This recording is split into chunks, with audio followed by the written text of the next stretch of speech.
Hello, thank you. My name is James Mburu. I am a counselor, one addictions counselor. I will be talking about addiction today, and addiction is a topic that cuts across many areas, not just one unique area. And I will be talking about it broadly so that we can understand together as a congregation, as a people, as a community about what addiction is and some of the things that we need to know about the same. Addiction currently has become a great challenge to so many people, and addiction cuts across behaviors that are very different. Mostly, we are familiar with people talking about addiction with substances or with drugs, and that is what we are very much familiar with, and that is what people talk about a lot. But definitely, addiction cuts across other areas of life in regards to the behaviors that we go through or the behaviors that we are doing each day. Addiction happens when a particular behavior has become chronic, or we have learned the behavior, and that behavior is happening basically in our minds or in our brains. So addiction, in terms of the definition, is a chronic relapsing brain disease, meaning that it is a brain disease that we cannot be able to cure or to heal from. The only thing we can do is be able to contain it, be able to manage it to a level that we can be able to coexist. Note that I have said it is a disease. Maybe as I continue, we will see it is a disease in what aspects. The characteristics of addiction, so that we can tell if someone is addicted to a particular behavior or to using particular substances. We will be checking if this person has been chronic, meaning if they have been relapsing. It means you are able to stop at some point, and then after a particular point in time, you go back to the same behavior again, and then it has become chronic or it has become repetitive. We can be able to observe it by the loss of control, meaning that to the same behavior or to the using of whatever you are using or doing whatever you are doing, you have gotten to a point that you cannot be able to control yourself. That means that the behavior has become more powerful. That brings in the aspect of powerlessness to the behavior or to the substance of use that someone is using. When someone is having addiction, it's good to know that despite the negative outcomes that come, this person continues to be obsessed with the behavior or with the substance that they are using, but it does not necessarily mean they cannot see or they cannot experience the negative outcomes that come with the behavior of addiction. But despite the negative outcomes, because we said it is a brain disease, they keep on going back to doing it again and again, and that now shows the disease aspect of it and the chronic nature of the disease. Meaning, even when there are negative effects, someone will say, I will not do that again, I will not use this thing again, I will not continue doing it again. And take a look, sometimes we think addiction is only for the people who are using substances, but even most of us, I am very sure there are most of us who won't go out of the house in the morning without taking tea, for example, and they will argue that after a while, if they get to a particular time without using, they will have a headache, they won't be able to function, and that means that they have lost the control. Even when there are negative effects of experiencing that particular headache, when they have not used, they will still do the same behavior again and again, which can be an indication that this person is probably addicted to the behavior or to the substance they are getting from tea. And so when it comes to addiction, it is good to know that we have many forms of addiction. We have drug addiction. We have people who are addicted to even food. So we say they are having food addiction. There are people who have sex addiction. Other people have got betting addictions. Other people have got addictions that cut across the normal way of life. And mostly we do not see those or perceive those as addictions because there is no involvement of substances. But from the professional perspective, it's good for us to know that when it comes to addiction, it is cutting across all those ranges. Now, many a times we want to ask ourselves, how can I tell that a person is addicted to a behavior or to a substance? And there are a few points that are easy for one to identify. And these points do not necessarily show that someone is addicted. These are points that are warning signs that will tell us that if we see this, then we need to go deeper into assessment so that we can now be able to diagnose if the person is addicted or the person is not addicted. One, if someone engages in the behavior too much or too oftenly, that is one indication that there could be a problem that probably needs to be looked into. And when I say too much, it is if they are doing the behavior quite a lot.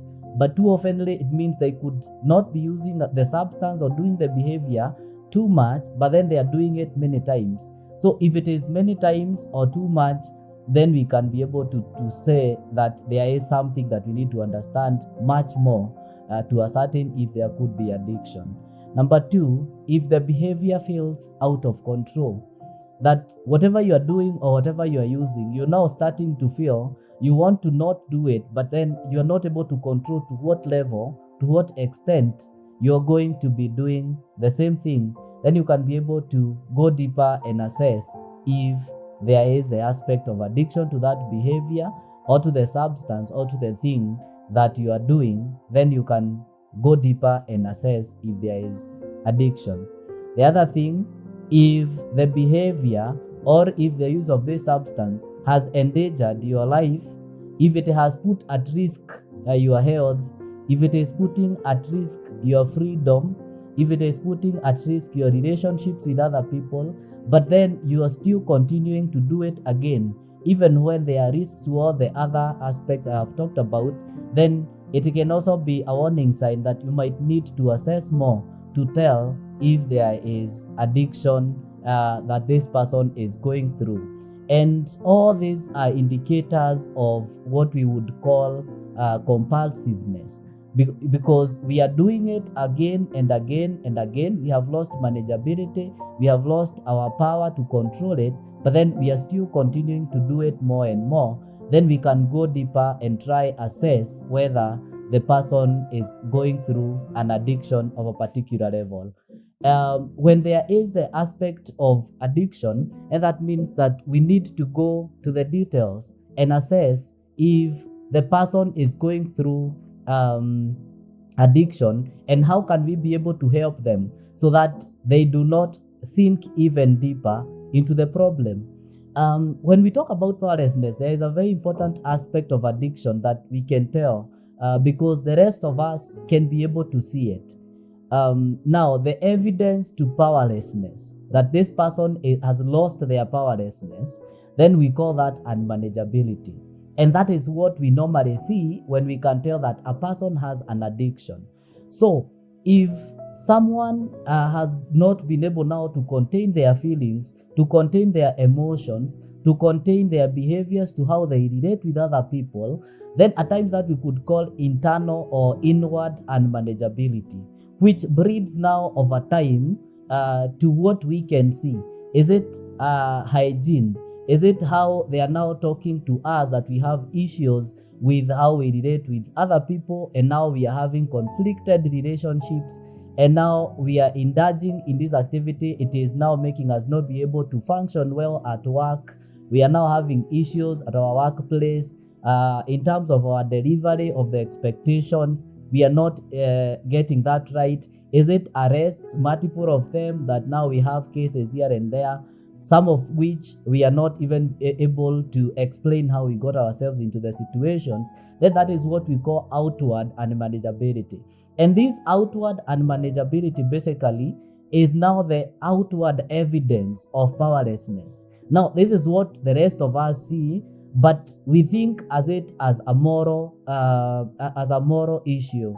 And mostly you hear people talk about addiction and say that there is something that someone is choosing, it's just lack of manners or behavioral cues. But when we are able to understand that it is just a manifestation of how powerless they are to this problem, that is just showing, and that is our evidence we can see to show that this person is actually lacking powerlessness within themselves.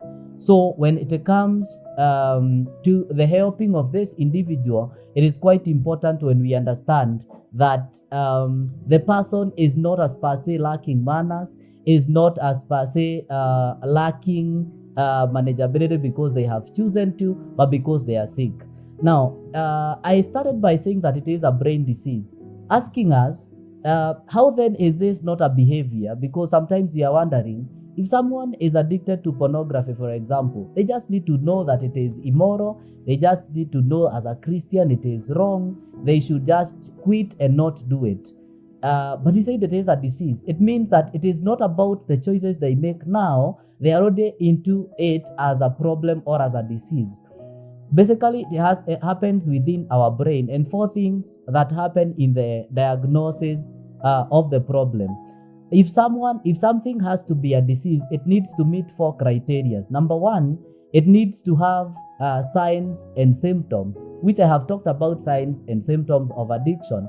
Number 2, it must have the traceable cause. If we cannot trace the cause of a particular condition, then it cannot qualify to be a disease.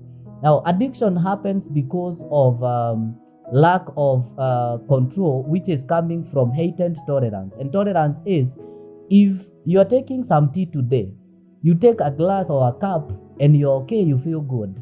Tomorrow, as you proceed getting used to the same, you need 2 cups.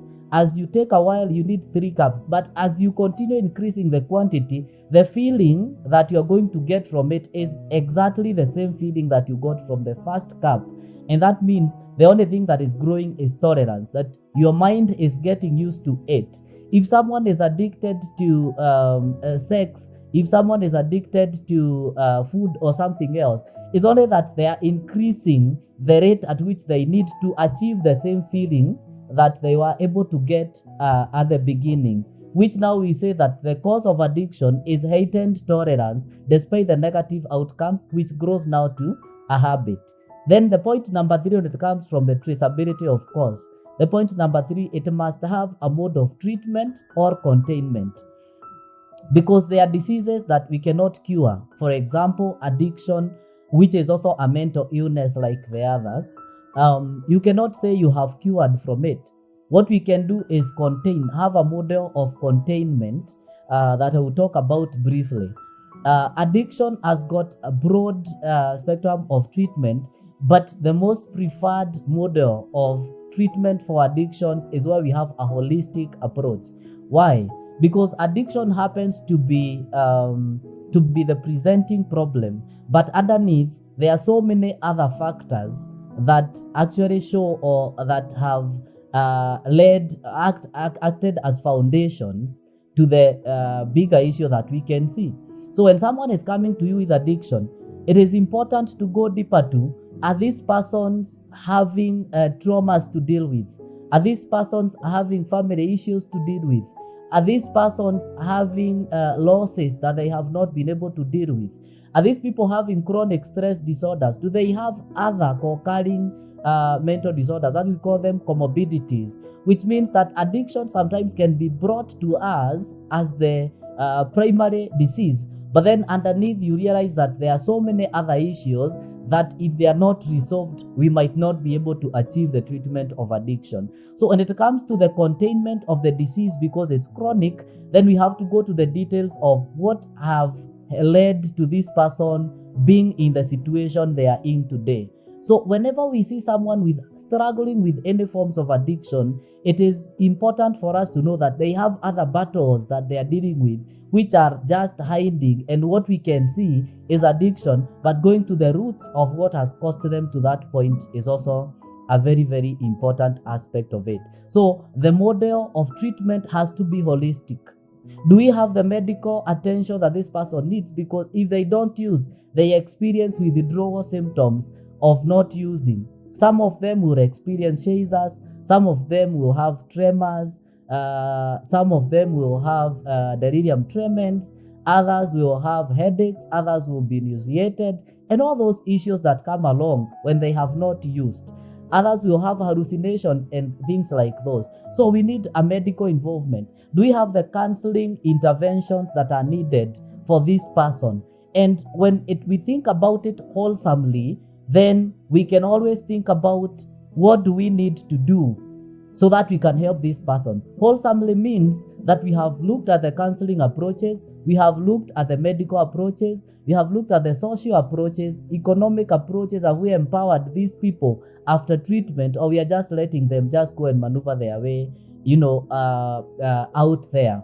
There is also the program that is widely acceptable. We call it the Alcoholics Anonymous to Narcotics Anonymous, because it was basically Alcoholic Anonymous, it was sidelining the people with other conditions. And now we have many anonymouses, because people who have food addiction, they have their own anonymous. People with sex addiction have their own anonymous. Narcotics, alcohol, and the rest, we have different.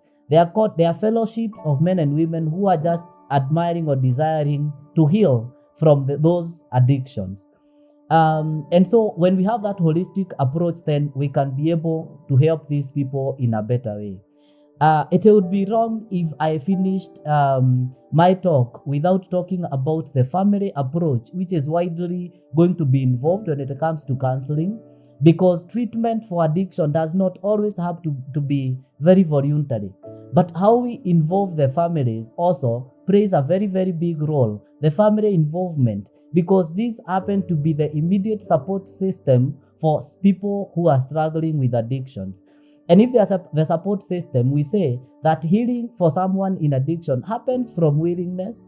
And we say the first step comes to appreciating they have a problem, surrendering to it, admitting powerlessness, admitting that they were not able to do it on their own. So they admit to a power that is greater than them. In this case, when we are saying they will submit to God, they will submit and surrender, because with their own willpower, it was not able to function. But then our families, as we involve them, they have played different roles. And within a family, I will touch very briefly. Maybe another day we can be able to look at it more deeply. We have people who play as enablers. There are things that we do as we try to salvage the situation that continue to enhance or to make this person even indulge even more, because we were doing it to save them, but maybe it forced them to continue even doing more, because maybe we are nagging them, or we are not letting them sometimes go through it as individuals. We have other people within the family who act as heroes. They take the responsibility of the issues of the other family members. And so they end up becoming powerless. They end up feeling inadequate. They end up feeling like they are not able to salvage the situation. And so as individuals, we need to see what we can do about it in the family approach. We have mascots. People who try to diverge the attention of the family from the basic issues that come along with addiction as a family disease. So they distract us by bringing humor and other issues to make us far away from the issues that we are going through. We have other people who will act as scapegoats, because everybody is concentrating on this addict we have, on the issues that come with addiction. So this person becomes like everybody's way of running away from the issues, and any issues or problems are channeled through them as the weaker people. These ones end up sometimes becoming the junior addicts. They end up becoming like their way of revenge. And we also have some who become lost children. If you look at that structure, everybody in one way or the other is affected in their own different way. So as families, we can't say that this person heals if we are not also transforming. Remember, they are taken through the process of treatment that needs rehabilitation. And as they go through the rehabilitation process, it is important that we understand the family is going to be involved. The rehabilitation process, like we say, it is not always that person is going through it in a way that they are going to actually appreciate. So at times, most of them are resistant, but channeling it through even a resistance and understanding that it is not all times they are willing to go through it is one part of the family admitting to be in the process of change. So it is a family issue that we all have to join hands as we support the people in addiction, as we support the people who are having these behaviors and issues, that we come up together and support them. So I really thank you so much for giving me your time and for listening to this as we continue to engage more on addiction and supporting our addicts. Thank you so much, and God bless you.